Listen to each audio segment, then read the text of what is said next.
Hey everyone, welcome to a new episode of Flizz in France. And today I'm here with Johannes. Johannes joined us recently, and we're talking about SMS marketing today. A little context: in February, I flew out to London to meet with the Klaviyo team, and they're expanding their SMS activities as well as adding a lot of AI stuff, and they're working on WhatsApp marketing as well during the year. And that's just really, really, really exciting to get new stuff going. As you know, we've been mainly focusing on email marketing, but it's also really cool to expand the world of SMS marketing, and that's where you kind of come in the picture. Yeah, maybe you can explain a little bit about who you are and what your experiences are. Sure.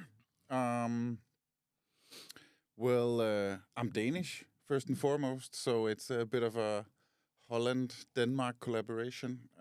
It's not the most exotic thing in the world, but we are excited about it nonetheless. I've been working with marketing for a long time now. Mostly affiliate marketing, but a lot of CRM stuff, email, and especially these last 3 or 4 years, there's been a lot of SMS on my desk. Mm-hmm. Um, and finally, you and I have known each other for quite some time now. I think it's going on 7 or 8 years or something, and we've been pretty close. Finally, the opportunity presented itself for us to finally start working together. And here we are, trying to pump this SMS stuff, get it up and running in Flizz. We're off to a decent start, I think. Super excited about it. And what I'm really curious about is that, of course, you have experience in affiliate marketing, especially with SMS in affiliate marketing. The industries you have been in are mainly, if I'm not mistaken, into finance related and iGaming related stuff.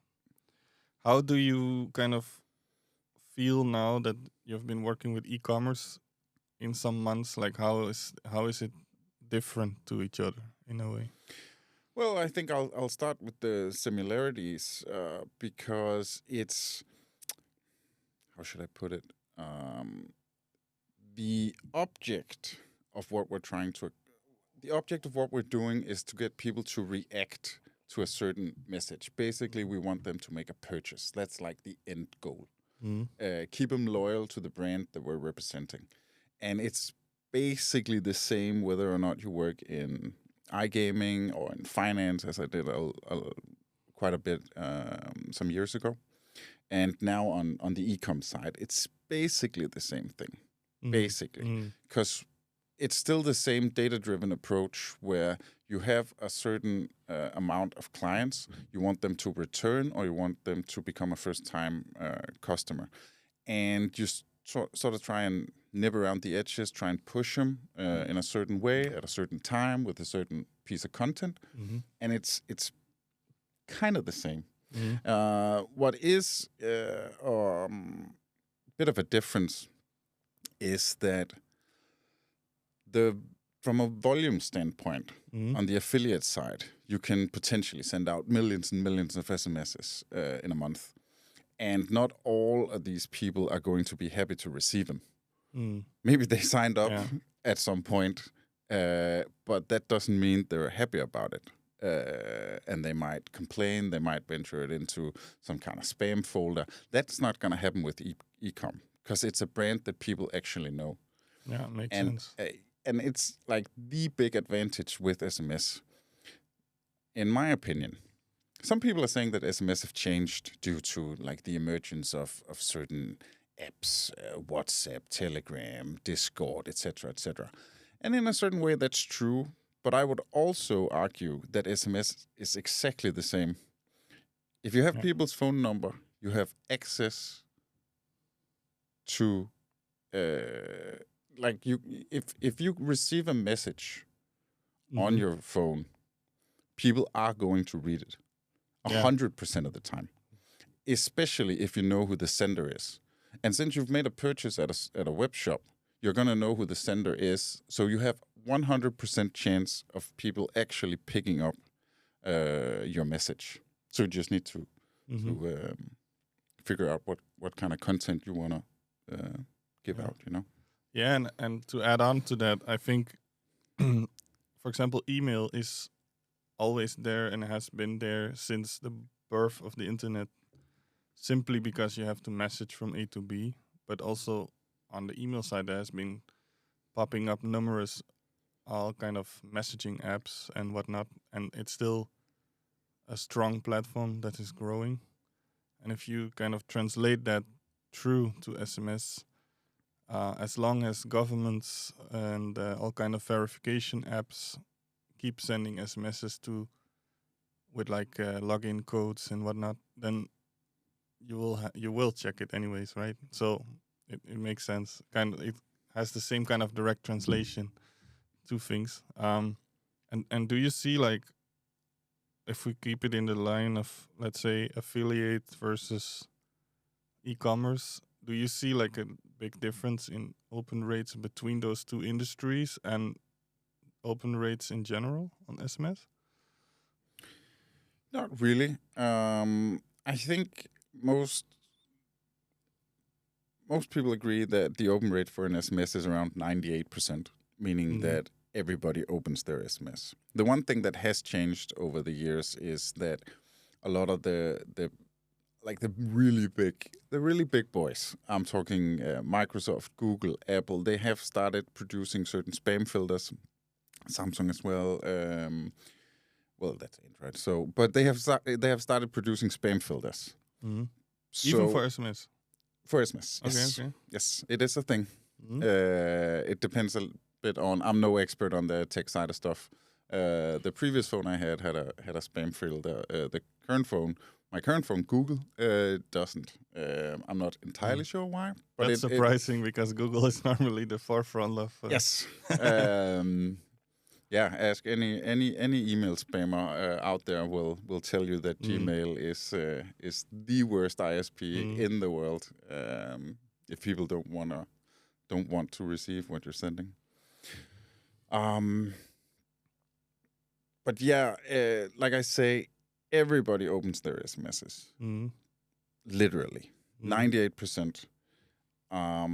So it has a lot to do with like the sender reputation. So if it's a web shop that you've made a previous purchase at, say you like the product, say you like the branding, well, you're gonna be interested in what that store has to offer you. The problem with SMS is obviously the unsub rate. If people don't like the content piece you're giving them, they're gonna leave because they don't want to waste their time on it. On email, you can be quite comfortable that even if they don't like a certain newsletter, they're not necessarily going to unsub. Unsub can also be kind of annoying on email because you have to make certain clicks. You need to find the unsub button. You need to scroll down, etc., etc. SMS can be a lot easier, and it's a disturbance if you don't like what the companies are sending you. Yeah. So that's why we're always trying to be super, super clear in that every SMS needs to offer something very particular. Needs to be early access to a product launch. It could be a special discount. It could be an offer that you will only get if you've subscribed for SMS. Stuff like that is super, super important.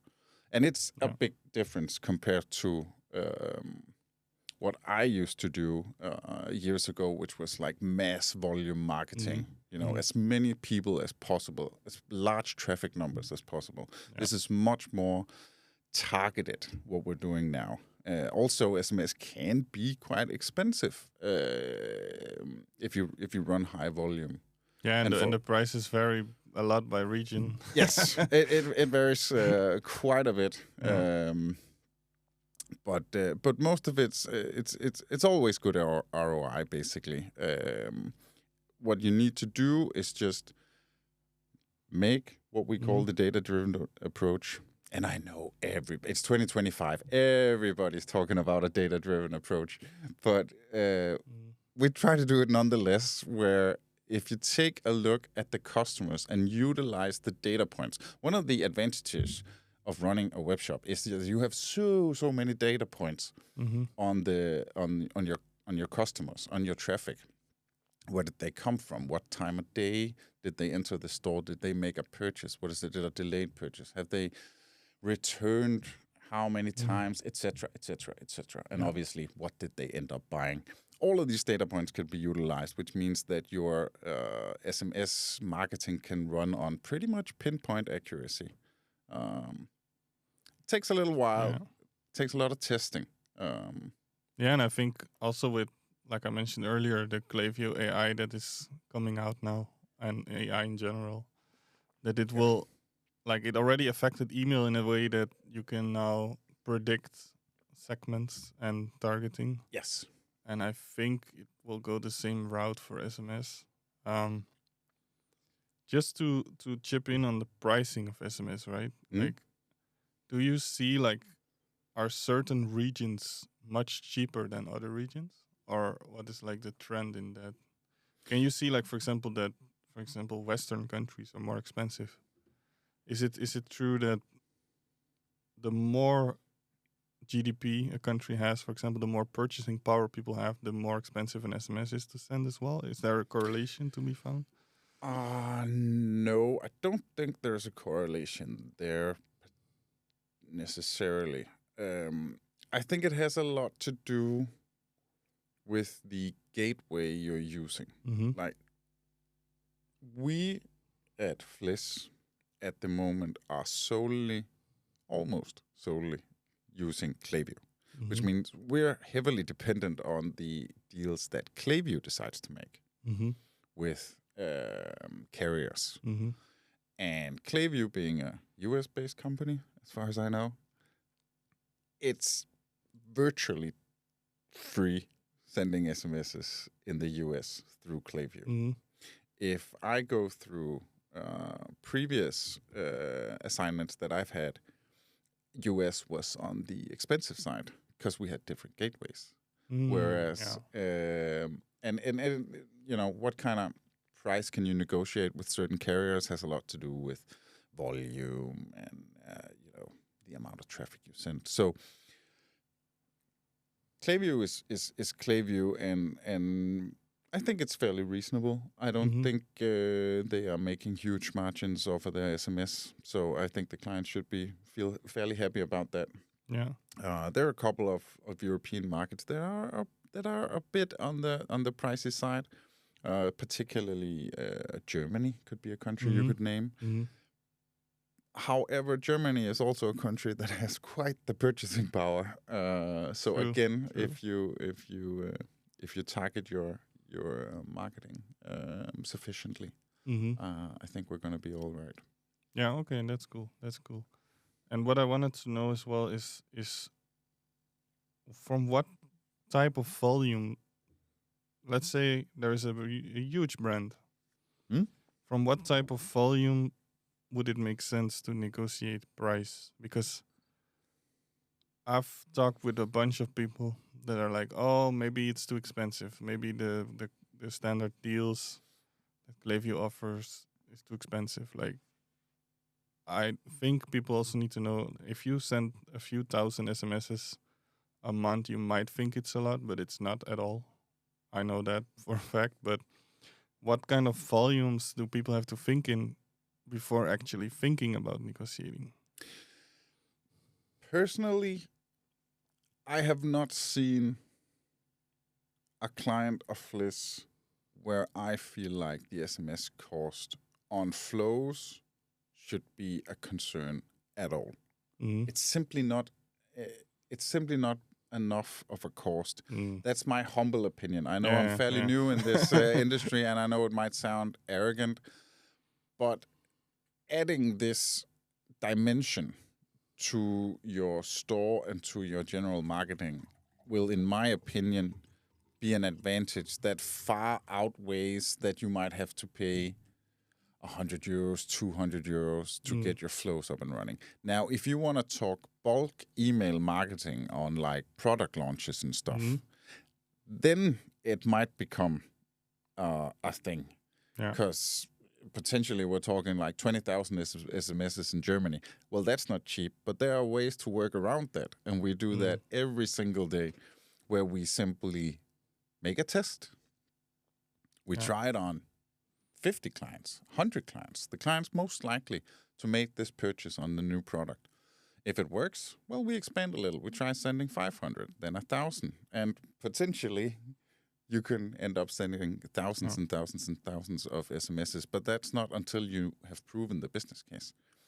So, makes sense. Yes, I believe that's... And is that the same kind of strategy you would apply to, let's say, campaigns? Yes, that's the same strategy. That is my campaign strategy. Like, is to test it out on small volumes, small batches. If it works, we expand. I think that's what makes by far the most sense. And you have to be a little bit more careful with SMS. Also, we're playing around with our clients' money. Of course. So email, you can be a bit more aggressive, perhaps. It's not the end of the world if a couple of emails don't really generate the profit you were hoping for. SMSs, we have to be a bit more careful, especially when we start doing bigger batches and we start sending heavier numbers. We have to be quite certain that we're going to get it back and then some on the revenue side. Because also, that's the main concern of a lot of people I've been speaking with about SMS is that they're all like, it's quite expensive, the send-outs. How are you making sure that it's coming back in a way? And also, like you say, email is a bit more unpersonal in a way. SMS is quite intrusive in somebody's private life. And of course, it increases the open rate by a whole lot. But it also means that you have to be careful with what you're pitching out to people. Because, like you said, you have a higher unsubscribe rate and all these kind of things, right? But I think it's really important for everybody also to know that you test on small batches first and then you scale, rather than, because I see so many brands just blasting out 5,000 SMSs for a new product launch, and then they spend maybe, I don't know, I think 1,000 SMSs is almost like 150 euros on average. Easy. Roughly, maybe even more. So they spend maybe 600 euros on a launch, and then they get maybe half of it back, and basically made a whole big loss because they have to buy the product, ship the products, pay taxes and whatnot if they're in Europe, and then they still have to pay for the SMSs, right? So I think it's very good to kind of ramp that up slowly. But how would you, like, let's say there is a product launch, right? How would you get that launch going? Because at the day of launch, everybody needs to get an SMS in a way, right? So would you like start earlier, or how is it? I would say it depends quite a bit on the customer, on our customer, that is. So it depends a lot on the shop. What are they selling? What kind of product launch? How many product launches do they have in, say, a year? We have clients that have one product launch in a year. And at that point, you might want to notify pretty much everybody that there's a new product in stock. But we have other stores that have 50 product launches in a year. So that makes it a very different ballgame. Makes sense. So, but this is my general philosophy, and yours. That much I know. Both on SMS and on email, is you always want to test. That's the name of the game. You might find someone who will tell you that they are 100% certain that this and that and this and that, but you never really know. Some store comes with a new product and we say, oh, we're going to send to these 10,000 people and it's gonna, work like a charm. You don't actually know. You might think you do, but you don't. So how you want to approach it is to just make some kind of test. Let's test it out with some of our best clients. If they purchase it, we expand. If they purchase it, we expand further. It's really not. So you would segment them basically based on criteria. Yes, obviously. We segment on a whole bunch of criteria, and that is the data-driven approach. We want to utilize all of these data points, and this is you asked. In the beginning of this podcast, you asked me what was the big difference. Well, the big difference is that on certain affiliate setups that I've worked with, you have very, very few data points. On some of them, you only have perhaps first name, email, and phone number. Yeah, that's quite... You have nothing. Yeah. You have nothing to work with. You don't know anything. When it comes to Shopify, Clayview, the tools that we're working with, you have so many data points that you can start segmenting on, which makes all the difference in the world. Yeah, I think people that own an e-commerce store or brand underestimate how much valuable data they're sitting on. Yes. Because I see so many people still that are, for example, running a brand for a few years, close it down perhaps, and then go for something new within the same company, or they change the name of the store and they just drop all the leads behind. Yes. They build up a whole database over a year or two and then they drop it behind. And I'm always telling them, back up your leads, because if it's in the same company, if you even just change the name of your brand or whatever, use it again, and you have so much data point that you can segment until Christmas with all kind of data points and value, and you can make VIP segments. You can select people based on how much they purchase, their lifetime values, where they're from, perhaps birthday if you ask, what their preferred method of contact is, for example, and so much more. And if it's just my way of thinking, if the affiliate industry can make money on lists with simple data points, like very basic data points and limited data points, then e-commerce has a huge edge on that end. Plus, I think also that it's more the products that are being sold are more accessible and more making sense in people's daily lives, for most cases. Yeah. No, I think that's a valid point. And I also, much more about this than I do, but it seems to be the way the business is transitioning. It's perhaps becoming a bit more difficult if you have to media buy every customer all the time. It's a bit easier if some of your previous customers just return. Yeah. And that's obviously the assignment we've taken upon us for the clients in Flizz. Yeah. To make sure that actually happens, and the whole branding side of things, where a lot of our customers seem to be trying to build a fairly strong brand that people will remember and recognize and return to. That seems to be the way things are going at the moment. It's probably for the better, in my opinion, for everybody. I don't know if you agree. Yeah, for sure. And also, like, I always tell everybody to, if you media buy, right? If you purchase traffic, you purchase data, basically. It's just an auction, and you're purchasing data of people that are coming into your store. They're funneling through. Then they will come through some email flows, some SMS flows. And then those returning customers will actually generate a much higher profit margin than the sales you made on actual media buying. If you get a sale through Facebook, often 33% of your sales price is cost of goods. Often 20 to 30% is going straight to Mark Zuckerberg. and then and then you maybe have a little profit left, right? Maybe often it's like 25% ish, maybe 30.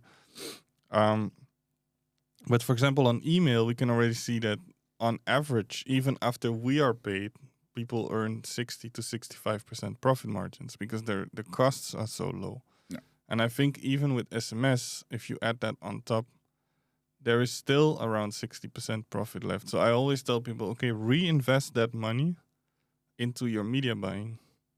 Scale up your media buying with that because you have the budget, you have the cash flow. And then those people run through the flows again. You get more returning customers, and then you get the game, right? It's a snowball rolling down the hill, basically. And you can do that game unlimited, basically. And that's what I really like. But a lot of people, what they do is that they see some email profits coming in or SMS profits. They take it out and enjoy life instead of scaling, because you can actually gain so much more profit by utilizing those two platforms the right way. And I think even in the near future, when WhatsApp marketing becomes more prevalent and also integrated in the Klaviyo platform, I think it can become even more returning customers, because I think I already see the percentage that you generate from Klaviyo is increasing with email and SMS combined over only email. And I think we can pull that and stretch that even more when WhatsApp is added as well. And that's just really cool. But also to mention is that I see, let's say a brand has cash flow issues, or their Klarna or PayPal is blocking them or holding them or whatnot. It happens all the time in e-com. They throw out email as the first thing because they think it costs them something. But actually it earns them more than they think. It's actually the most profitable source of traffic that they have, but still they think that media buying is the most profitable.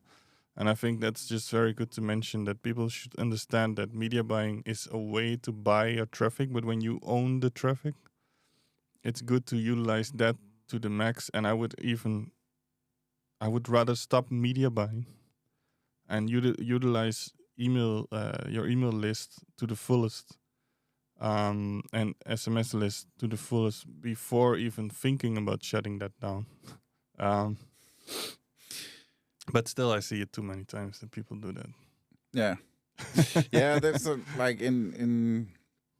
It's a fairly simple like mathematical equation. I think if you look at it from that perspective, if you do certain amount of media buy at X cost, you make Y on direct revenue from that. Mm-hmm. As soon as you start making extra money off of email and SMS and WhatsApp marketing, etc., returning customers because of your strong brand, well, it changes the equation, right? You can now afford to spend more money, basically, on your media buy. You can start purchasing different kind of leads, more expensive leads that might prove even more valuable down the line. Now you're starting to play, I think the big boys on YouTube call it the infinite game instead of the finite game or something like that, which is probably a better approach. I agree with you on that. Yeah.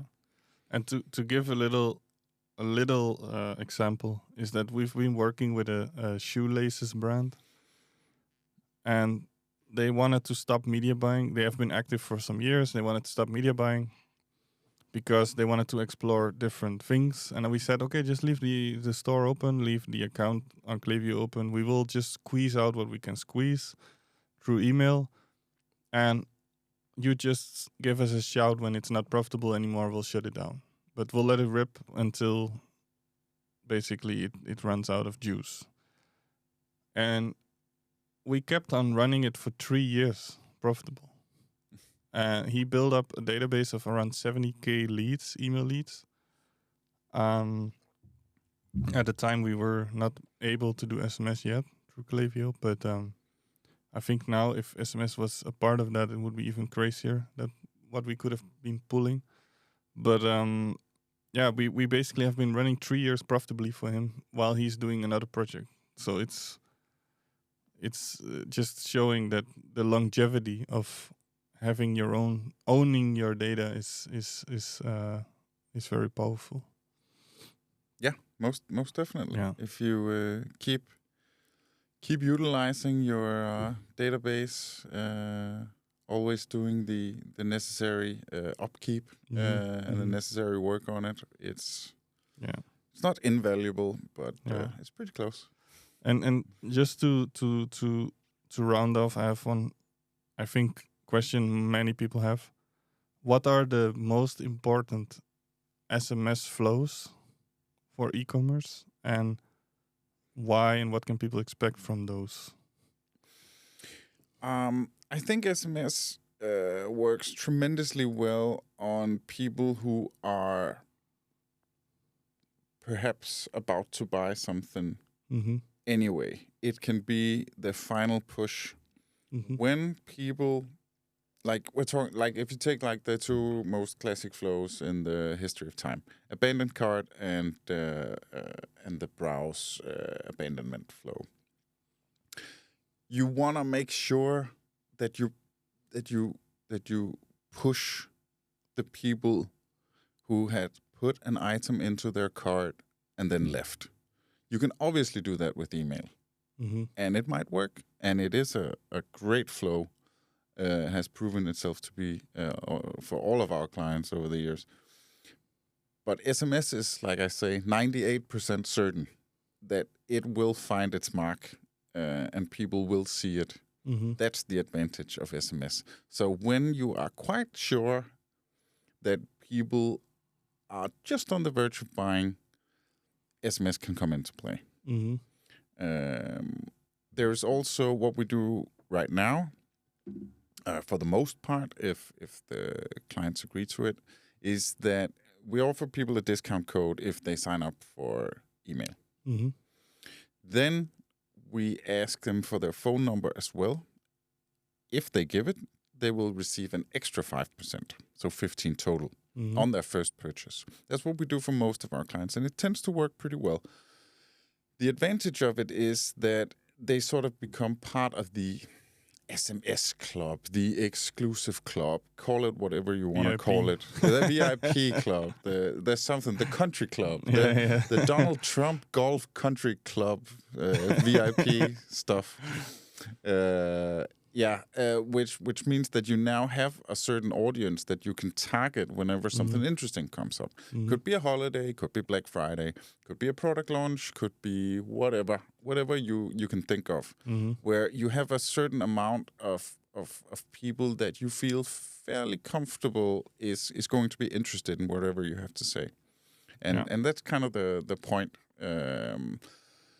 And for instance, when it's time to do like especially for stores that do like big product launches, well, now you have an audience that you're almost certain is going to be interested in the product you're about to push. And like I say, the whole data-driven approach. Let's go back in time. Who was interested the last time we did a product launch? Who is usually coming back whenever we have new stuff on the shelves? Let's make sure we get a hold of all of these people. We can try with email, but SMS is a certainty. Yeah. Interesting. Nice. Thank you. Thank you, everybody. Was a really good pleasure to share some value with you on SMS, I think. If you have more questions about SMS marketing and how you can utilize it for your brand or store, just drop us a message. We'll be happy to sort you out, even if it's just a silly question. I think silly questions don't exist. So just even though you ask 1,000 times, we'll happy to help. We'll be happy to help. And thank you for joining today. I think it was very valuable for everyone. Until the next one.